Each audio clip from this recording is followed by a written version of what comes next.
Bom, dado o adiantado da hora, fico devendo a igreja de novo para a semana que vem, mas eu vou dar esse encontro. Relax. Vamos lá. Pessoal, então, os catequistas acho que já falaram bastante com vocês sobre Tá muito alto isso aqui? Não? Tá bom. Então, os catequistas já falaram com vocês sobre a Eucaristia e agora a gente vai fazer um polimento para a gente entender esse sacramento que é chamado de Santíssimo Sacramento, não é isso?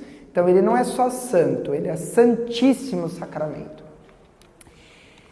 Isso nós comentávamos aqui no nosso grupo menor, que a sabedoria divina, misteriosa, escondida, ou seja, o transcendente Deus, revelou-se em Jesus Cristo. Quer dizer, então ele assumiu uma forma humana, assumiu a forma de seu filho e veio nos tocar. Eu gosto dessa imagem. Jesus veio nos tocar, né?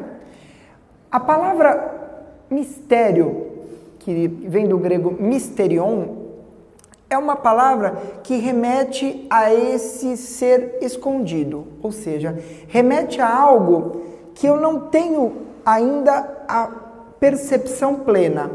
Ou seja, o que é um mistério? O mistério é algo que eu tenho uma parcial ideia do que se trata, mas que há por detrás dele um simbolismo e um valor maior, ao qual eu não tenho um alcance pleno, entende? Então, por exemplo, depois que o padre termina a consagração, ele fala, eis o mistério da fé, não é isso? Então, o que é eis o mistério da fé? É aquilo que eu posso ver parcialmente, mas que é um lapso de um valor, de um significado maior e transcendente. A palavra mysterium deu origem à palavra latina sacramentum, que é justamente isso. Então, o sacramento, ele está conectado a um mistério, na sua própria etiologia. Então, a palavra sacramento nos remete a mistério.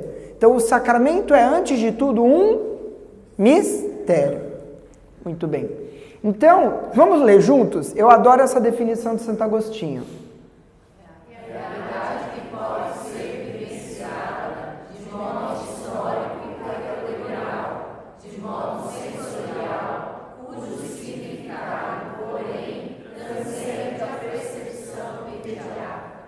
Tá claro isso para todo mundo? Então, é uma realidade sensorial. O que é sensorial? Que eu posso pegar, que eu posso sentir, cujo significado, porém, transcende a percepção imediata. Então, o significado do sacramento transcende a percepção que você está tendo. Por exemplo, quando vocês recebem a unção do bispo, né? Já estão treinando? Lembram bem, né? Então ele vai falar, recebe por esse sinal, Edson, recebe por esse sinal o Espírito Santo, dom de Deus, né? Aí você vai responder, amém. Aí ele vai dar um tapinha no seu ombro lá, alguns dá no rosto, mas é de carinho. Então, a paz esteja contigo, e você? Contigo? Também. Quando o bispo coloca aquele óleo, há um sinal sensório, né? Que é o que a gente chama de res sacramentum, ou seja, a coisa do sacramento.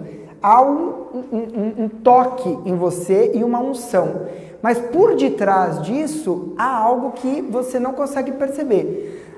Pessoal, na crisma, vocês recebem algo que a teologia chama de caráter. Ah, Felipe, eu já tenho tanto caráter. Não. Não é isso. Você recebe um caráter, você recebe um sinal, você recebe uma marca que nunca mais poderá ser apagada. Existem 3 sacramentos que causam marcas em nós. Quais são? Batismo, crisma. Peraí, errei os dedos. Desculpa, é esse que tem que ficar. Crisma? Não. O sacramento do matrimônio, não. Não. É a ordem, o sacramento da ordem, que ordena o padre. Então, no sacramento da ordem, o padre recebe um caráter, ele recebe uma marca especial que não se apaga nunca, né? E nós vamos, olha que bonito, todos somos batizados, não é isso? Alguns vão batizar em breve, graças a Deus. Quando o padre é marcado, ele é marcado para a sua missão como padre. Nós, quando formos crismados, vamos receber um sinal para a nossa missão de leigos. Nós vamos receber um sinal de Deus que nos torna diferente de quem não o recebeu. Ah, Felipe, então vou ficar melhor que os outros. Não. Aquilo lá te torna melhor para os outros. Quer dizer, consagra você, a nós, a uma missão. Que missão? Anunciar o Evangelho de nosso Senhor Jesus Cristo. Quer dizer, aumenta a sua responsabilidade em estar diante de Deus. Por outro lado, esse sinal trará a vocês uma série de dons e virtudes, que a gente acredita que pelas orações da igreja se tornam presentes, que são os dons do Espírito Santo que nós vamos ver em breve.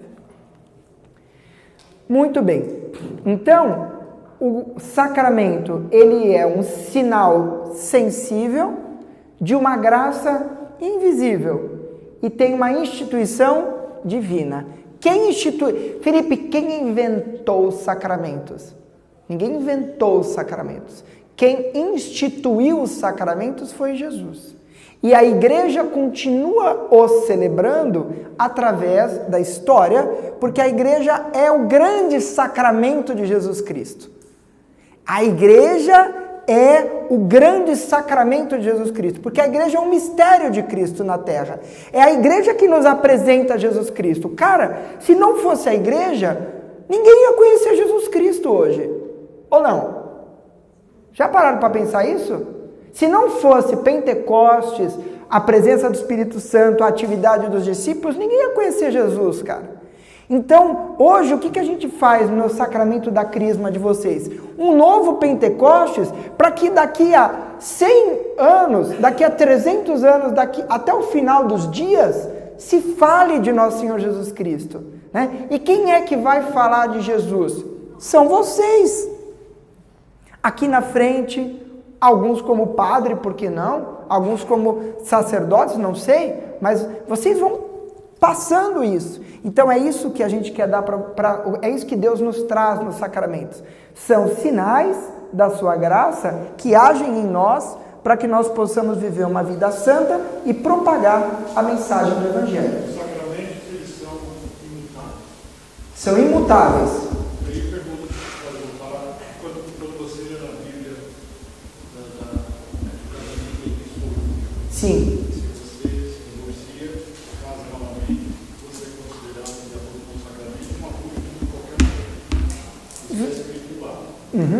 O que acontece é o seguinte, o sacramento, veja, não tem nada a ver com assim, o pessoal fala, a igreja é intolerante. Não, é que a igreja diz o seguinte, só dá para casar uma vez. Por quê? Diante do altar, quando você celebra a festividade, quando você celebra a santidade matrimonial, relembrando as palavras de Jesus, o que Deus uniu, o homem não separa, aquelas duas pessoas ficam conectadas por um juramento e por uma sacralidade que só a morte pode dissolver. Ponto. Por isso que eu falo, quando for casar, pensa bem. Então por isso que nunca deixaram eu fazer curso de noiva aqui na igreja. Senão metade não ia nem casar mais. Né? Ou ia fazer curso de noiva em outro lugar. Né? Porque eu vejo, por exemplo, as noivas e os noivos passam anos, meses, preparando os bem casados, preparando as bebidas, o vestido, o corpinho, e faz dieta e musculação, e banho de sol, e banho de lua, e banho de asteroide, aí vai, né? Mas não prepara o coração, não prepara a vida para assumir diante de Deus um sacramento que é indissolúvel. Por motivos alheios à vontade da igreja e por motivos pelos quais a igreja reza que não aconteçam, muitas vezes esses relacionamentos não dão certo. E não tem o que a igreja impor, não, agora a Adriana nunca mais vai sair da casa do fulano. Não, por motivos alheios à igreja isso pode fisicamente se separar. O que a igreja ensina é que aquela união, uma vez feita, nunca mais pode ser desfeita, ponto. E nós estamos desacostumados a coisas que nunca mais podem ser desfeitas. Porque nós estamos vivendo na época da transitoriedade. Isso daqui que... Está escrito na Bíblia que uma mulher que se separa, que se casa novamente, está cometendo adultério perante Deus. É isso estou te dizendo. Mas aí, e o filho que nasce desse novo casamento, ele nasce com pecado? Porque Todos nós nascemos no pecado, né? Todos nós nascemos com o pecado original. esse filho vai nascer mais pecador ainda. Não. Nós já nascemos bem pecadores, viu? Ninguém precisa de pecado a mais, né? Ninguém precisa de pecado a mais. Até porque, e Jesus responde isso no Evangelho, quando eles pegam uma criança com deficiência e perguntam assim, Senhor, por que ele nasceu assim? Por causa do pecado dos pais dele? Aí Jesus fala, não, isso não tem nada a ver com o pecado dos pais, né? Ele nasceu assim para que as graças de Deus se manifestem, né? Então, o pecado dos pais não transfere. Algumas correntes farisaicas acreditavam nisso. Mas não, isso não tem conexão. Agora, o que a igreja nunca dirá é que o matrimônio é solúvel e refazível. Ela nunca dirá. Ela aceita o batismo da criança. A única condição existem duas condições para ser batizadas. A primeira, não ter sido batizado, o que é bastante óbvio. E a segunda é a reta intenção de batizar, só. Não tem nenhuma outra restrição. Fala. Eu só queria falar, eu sei que o senhor está continuando a aula, mas é que tem alguns casos de casamento nulo, que o casamento nunca aconteceu de fato, né? Isso. Tem que ser verificado pelo tribunal eclesiástico. Isso. Nossa, muito bom, é isso mesmo. Quer dizer, o casamento também tem algumas condições. Quais são as condições? Primeira e mais importante, livre consentimento dos noivos. Mas o que acontece é isso, não é que a igreja anula o casamento, ela simplesmente declara que ele nunca existiu. Então vamos imaginar que a Maiara e o Edson vão casar. Só que a Maiara está casando obrigado pelos pais. Ó, se não casar, nós vamos te prender numa torre para o resto da vida e vai morrer lá. Tá bom. Aí você casa, vai lá tal. Depois de um tempo, ele descobre que você casou obrigada, ou seja, sem um livre consentimento. Então esse casamento nunca existiu de verdade. Porque quem celebra o casamento, vocês sabem? Quem celebra o casamento? Quem são os agentes que celebram o matrimônio? São os noivos. Vocês sabiam disso? São os noivos. Todo o gesto sagrado do matrimônio são os noivos que celebram, não é o padre. O padre está ali para testemunhar e abençoar, mas a sacralidade é do juramento entre os noivos, porque são eles que juram para os outros. Então, cuidado com o que jura, porque às vezes na igreja o que você jura tem que jurar de verdade, tá certo? Não é... Não, aí N casos, né? N casos, mas eu quero dizer assim, a existência de exceções não pode fazer com que a lei desapareça. Tá claro? É isso que eu quero dizer. Oi. Então, nós vamos podemos discutir isso melhor quando a gente falar um pouquinho do sacramento do matrimônio, mas se a pessoa for separada, simplesmente assim, não tiver uma nova união, a princípio ela não tem nenhuma não tem nenhuma objeção do ponto de vista do Código Canônico, tá certo? Então assim, se o cidadão, por um motivo, aquele matrimônio se dissolve, mas essa pessoa vive a castidade pós-matrimonial, né? Daquele juramento que ela fez, ela não está, na verdade, aí impedida de acessar a Eucaristia, né? Mas eu sempre falo, e o Papa Francisco nos lembra na carta Amoris Laetitia, né? É muito importante que a gente tenha a regra, porque a regra tem que ser clara, porque as coisas são como elas são e ninguém obrigou ninguém a casar, tá claro? Então casar é uma coisa muito, muito séria, então, e as pessoas não refletem muito bem sobre isso. Porém, naquelas situações especiais, nas exceções, nos problemas, aí esse casal se põe diante da igreja, dos padres, das pessoas que vão orientar essa situação, tá claro? Numa acolhida, né? Agora, acolher as dificuldades não significa tirar a lei, é isso que eu quero dizer. Quer dizer, não significa tirar o que a igreja considera. É muito simples o que a igreja considera, que o casamento é indissolúvel, ponto. É simples. Essa é a premissa. Então, se você não acha que o casamento é uma instituição indissolúvel, não case. Tá claro?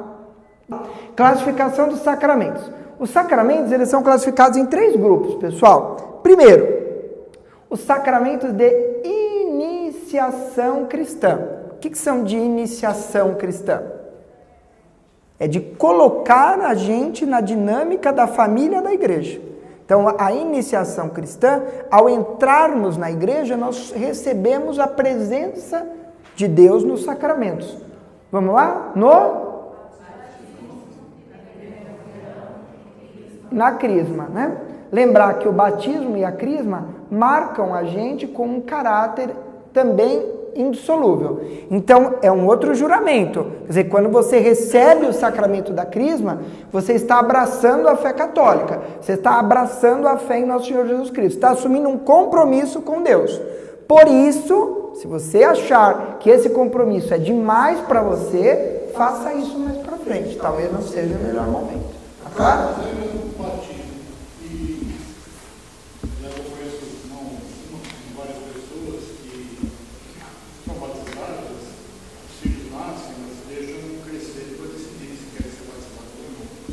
Esse é um dos motivos pelos quais a igreja divide a iniciação cristã, a igreja latina, né, a romana latina, em 2 etapas. O batismo é um presente. O batismo é um presente, né? Ou seja, ele não pressupõe méritos. Nenhum dos sacramentos pressupõe méritos, na verdade. Mas o batismo especialmente. Quem é digno de receber o batismo? Quem é digno de ser chamado filho de Deus pelos seus méritos, além de nosso Senhor Jesus Cristo? Ninguém. Nós somos filhos de Deus? Nops. Nós somos criaturas de Deus. Deus nos criou. Porém, em Cristo Ele nos adotou. Entende? Nós somos criaturas, nós não somos filhos. Porque nós não partilhamos da natureza de Deus. Deus só tem uma natureza. Qual é a natureza dele? Divina. Nossa natureza é humana. Nós não somos filhos dele. Nós somos gerados. Nosso Senhor Jesus Cristo foi gerado. Nós somos criados. Porém, pela sua graça e sua misericórdia, em Cristo Ele nos adotou. Então, nós só chamamos Deus de Pai porque Jesus foi nosso irmão. Tá claro? Porque Jesus sim tinha a nossa natureza. Tá certo? Então, ser filho de Deus não é um mérito, é um presente. E no batismo, nós entramos para essa grande família das pessoas que têm consciência de serem filhos de Deus.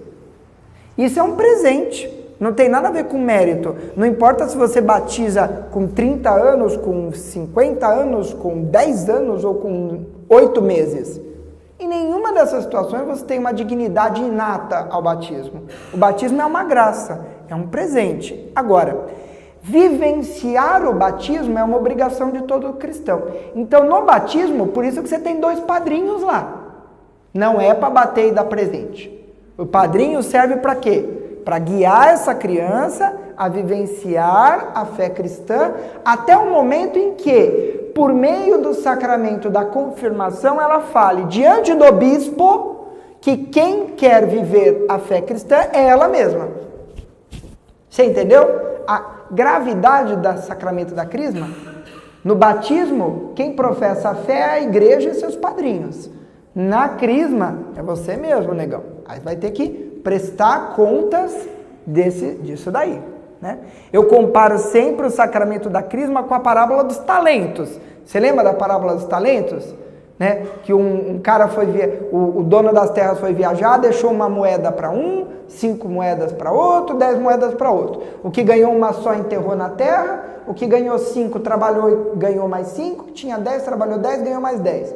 E aí quando voltou, o patrão pegou aquele empregado preguiçoso que tinha só guardado o dinheiro e não tinha feito nada com ele. O sacramento da crisma é a nossa moeda. Você entendeu? É um presente, são talentos que Deus está dando na sua mão. Ó, eu vou te dar um dom, uma presença especial do Espírito Santo na sua vida, faça alguma coisa com isso aí. Que depois vai chegar lá em cima, Deus... E aí, Edson, como é que foi lá a sua evangelização? Deus sabe como é a crise, né? Sabe, tem o negócio da Venezuela lá, né? Não vai ter essa. Você vai ser, diante de Deus, você vai ser cobrado pelo aquilo que ele te deu. A quem muito foi dado, muito será cobrado. Muito bom. Aqui são os sacramentos da cura. Esse vocês vão receber em breve. Esse é aquele que traz para nós as orações da igreja pela nossa saúde. E aqui os sacramentos de serviço, moçada, da ordem e do matrimônio. Nós servimos a igreja ou no mundo dos leigos ou no mundo do clero. Nós entramos para o mundo da ordem e aí nós vamos servir a Igreja Universal. O sacramento da ordem nos prepara ao serviço da Igreja Universal. Ai, Felipe, então eu tenho que ir para a Igreja Universal? Não. É a Igreja Católica. Você vai trabalhar na igreja para a igreja. O matrimônio nos prepara para o serviço doméstico, para a igreja doméstica, a igreja do lar. Né? Ou seja, nos prepara para a geração da vida. Uma das decorrências do matrimônio é a geração da vida. Então, é um sacramento que une o homem e a mulher para a geração da vida. Essa é a definição do matrimônio. Por isso que não dá para mudar. A igreja nunca vai mudar, Felipe, que a mulher pode casar com a mulher? Não vai mudar, porque é a definição do matrimônio. Então, o matrimônio é esse sacramento através do qual um homem e uma mulher formam em si uma aliança indissolúvel, abençoada por Deus, e se abrem para a abertura e a procriação. Ponto. É a definição do negócio, entendeu? Então, e veja, a igreja não impõe isso para o mundo. Ela fala isso para os seus fiéis. Você não concorda? Não concordo com isso. Bom, talvez eu não posso fazer nada, né? Mas a igreja, ela prega para os seus. Ela traz isso para nós muito claro. Do que é o matrimônio? Isso é o matrimônio, ponto. Entendeu? Existem outras formas das pessoas estarem juntas? Existe. Mas o matrimônio é isso. É um homem e uma mulher unidos pela graça matrimonial, pela graça sacramental e abertos ao nascimento dos filhos e procriação da vida. Essa é a definição do matrimônio. Tá certo. Confissão é a mesma coisa? É que confissão é um termo que alguns teólogos não gostam muito, né? Hoje o termo mais bonitinho, essa imagem antiga, o termo mais bonitinho é o sacramento da reconciliação, né? Que eu gosto mais. É um reconciliar-se, né? Confissão é uma coisa meio pesada, né? Parece uma coisa de inquisição, né? Confessa, seu pecador. Não, é uma reconciliação, né? Vai se reconciliar com Deus. Olha que imagem bonita, né? Deus nunca dá menos de si mesmo, dá menos de que si mesmo, né? Deus é generosidade. Então, a Eucaristia, ela é o sacramento que está no coração da igreja. Esses textos nós lemos juntos, não há necessidade de repetir, mas veja aqui, né? Na sua Páscoa, na sua Pechá, Jesus parte o pão e o vinho e ele se entrega num mistério através de duas espécies, do corpo e do sangue, presentes no pão e no vinho, né? E Jesus, ele está conosco na missa, porque ele entregou-se por amor. Então, ele se entrega por amor. Fez-se cordeiro sacrificial. E para estar sempre presente entre nós, como uma herança, como algo de si que ele deixa, né? O que Deus... Olha que bonito isso. Quando alguém morre, nos deixa uma herança, não é isso? Então, por exemplo, morreu o papai... Oi? Depende. Mas vamos torcer que seja uma boa herança, né? Você deixa uma herança para as pessoas. Quando alguém deixa uma herança, o que a gente gostaria, na verdade? Imaginar assim, Chico, por exemplo, Chico está lá, um tio muito querido morreu. Aí esse tio deixou um dinheirão para você, mas você gostava muito do seu tio. Você preferiria o tio ou o dinheiro? O tio, né? Você queria que, na verdade, ele nunca tivesse te deixado, né? Que a herança dele fosse ele mesmo. Jesus fez isso para nós, moçada. A herança dele é ele mesmo.